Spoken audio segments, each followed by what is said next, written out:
Hello, darlings. You've all heard of Marilyn Monroe. Some of you know Bridget Bardot.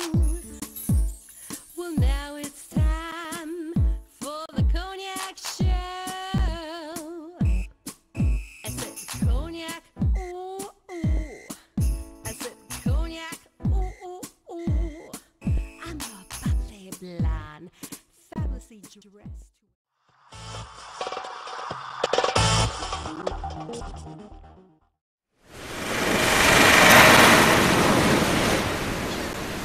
Hello, darlings. Welcome back. I'm Cognac Wellerlane, and we are right here at the UA Theater in East Hampton. We just saw the film Citizen Hearst, filmed by filmmaker Leslie Iwerks, who is also responsible for creating the film Dirty Oil. And in just a moment, we'll be on the red carpet interviewing her, so keep watching. More interviews right here at the Hamptons International Film Festival.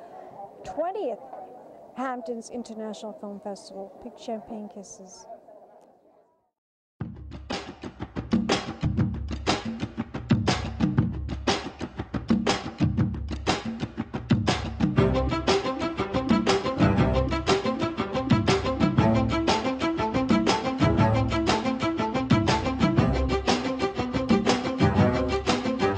The genius of American businessmen has developed the wealth of the nation and created the highest standard of employment of any country in the world. Subtlety was not the byword when a sensational story came along. I don't know what point type font they used, but it was huge. He wanted to make a difference. He thought journalism was important. He played big. He tended to dominate any landscape he occupied. And in the depths of the Depression, I'm sure some people resented his enormous wealth. I think obviously WR's lifestyle, never divorcing and having a companion out here was, in those days, astonishing. This couldn't have come as good news to Mr. Hearst, that somebody was depicting him, whether fictionally or not. The story of the company is not one continuous arc, right? There are ups and downs. We're going to give the Hearst Corporation demonstration after demonstration until they're ready to quit. They struck the paper, they shot 2 employees. The San Francisco Chronicle sent shockwaves through the sports world on Tuesday. The federal government came after us in a big way. Our reporters were sentenced to 18 months in jail for refusing to betray the confidentiality of their sources. And Hearst backed us 100%. I think one joy of producing the Ultimate Fashion magazine is the fact that we have very creative, very original ideas. Cosmo was edgy because that was part of its success then. I think the time is coming when women will look at a naked man's body and be turned on by it. You think about it, a magazine has such a great influence in a woman's life. We have actors on our cover, so they act for us.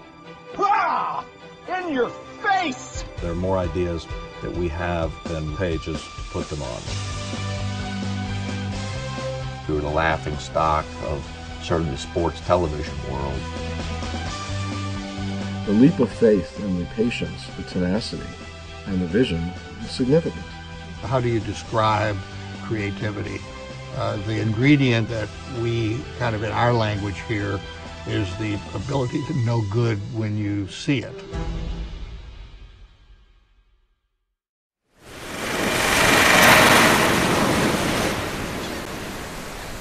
Hello, darlings. Welcome back. I'm Cognac Wellerlane, and we're here at the UA Theater in East Hampton. And here with filmmaker Leslie Iwerks. And of course, she is a very famous filmmaker. Her last production was Dirty Oil, which I also interviewed her right here at the Hamptons Film Festival. And this is another extraordinary film. Tell my audience about this film, Citizen Hearst. It's the 125-year history of the Hearst media empire, starting from William Randolph Hearst on up to today. So it covers magazines, newspapers, cable, the business side, the building of the Hearst Tower, innovation since late 1800s up through 2012. It's amazing. I must tell you, I was so inspired by this film because I am media. That's what I do. And it just inspired me to be even a better journalist than I already am, that this gentleman, Randolph Hearst, took this little company and it's now a giant involved in, I had no idea, excuse my ignorance, but I had no idea that it was even involved behind all these cable TV shows. Right, yeah, I mean, you know, you look at The Voice, you look at partnership with Mark Burnett, you look at, you know, A&E and History Channel biography, it's all Hearst owned. I never really paid attention. I only paid attention to the Hearst publication, the actual print that I pick up in my hands. Right. And now you said something very important inside, that you still love to look at print publications. I do. I still feel like print publications are a mainstay. You know, people ask, well, are they going to go away in the future? And, you know, it's hard to say. I think everything's going digital now. And who's to say in 20 years from now, you know, if everything's going to be digital. But there's a certain romance for bookstores and for hard copy magazines that you can take on the plane with you, or you can read the newspaper at your breakfast table. And I hope that that won't go away. And in the film, I have a little montage of sort of the romance of paper. You're absolutely right. There is a romance to a magazine, to a newspaper. Tell my audience what your romance is. What is your favorite publication that the Hearst publication publishes? Is it a particular magazine, a particular TV show? Tell my audience what that is. Well, you know, I'm a fan of a lot of the Hearst publications. I mean, I don't really necessarily have a favorite, but I definitely love their cable networks. I love A&E, I love History Channel. So do I. You know, I'm a nonfiction person. I love real stories, and so I really love what they've been able to do to cultivate an audience around nonfiction programming with A&E. So you like reality? I do. Do you really? That's hysterical. Well, I talk to so many people that tell me they hate reality TV shows. I love reality, but I hate reality programming. I love nonfiction programming, and there is a difference. Tell my audience what that difference is. Well, I think reality programming is sort of as they show in the film, the Growing Up Gotti, original Growing Up Gotti was one of the first reality programming where non-famous people are made famous. Everyday people are made famous, and as Scott Sassa says, that's an everyday occurrence now, that in reality programming there's so much, you know, unfortunate programming out there that really is the dumbing of America, in my opinion. And I feel the dumbing of America. And that is so true. It makes everybody an idiot when they watch these programs. Yeah. But we're compelled to watch them. Do you know I love to watch The Real Housewives? Do you? I do. I don't like them fighting. But then again, I like soap operas, so there's sort of like a soap opera. I like the clothes. I like to look at their houses, the clothes.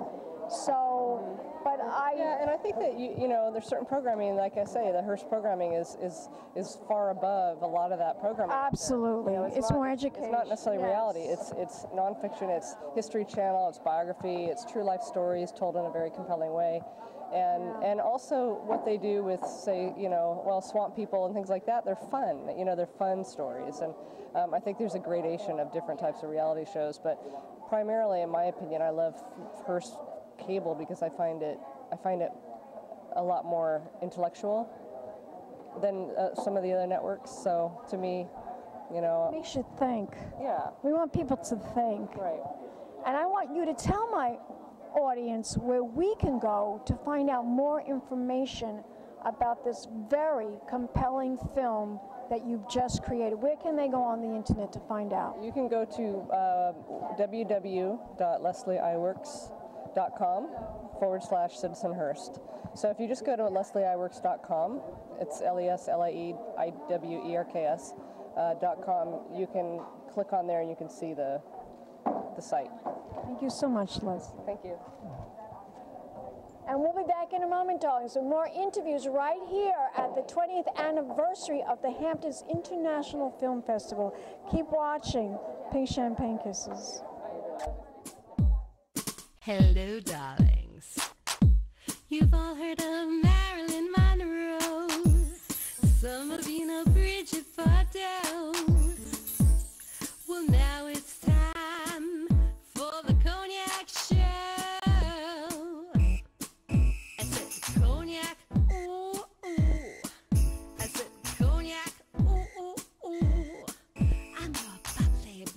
man, fabulously dressed to impress. One of a kind girl. This has been a Crybaby Productions, darlings.